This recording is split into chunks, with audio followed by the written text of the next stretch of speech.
ঝিনাইদহে জাতীয় নাগরিক পার্টি এনসিপির মুখ্য সমন্বয়ক নাসির উদ্দিন পাটোয়ারির ওপর হামলার সময় আকাশি রঙের গেঞ্জি পরিহিত একদল তরুণকে তাকে ঘিরে থাকতে দেখা যায়।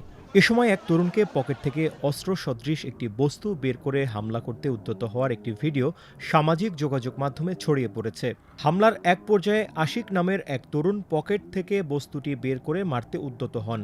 পাঞ্জাবি পরা আরেকজন তাকে নিবৃত্ত করলে তিনি বস্তুটি আবার পকেটে রেখে দেন। জানিয়ে জন্ম নেয় নানা আলোচনা সমালোচনা। আকাশি রঙের গেঞ্জি পরিহিত সেই ছেলের পরিচয় মিলেছে। ওই তরুণের নাম আশিক মণ্ডল। ঝিনাইদহ সদর উপজেলার কাষ্টসাগরা গ্রামের বাসিন্দা তিনি। শহরের একটি কমিউনিটি সেন্টারে কাজ করেন, পাশাপাশি এনসিপির রাজনীতির সঙ্গে জড়িত।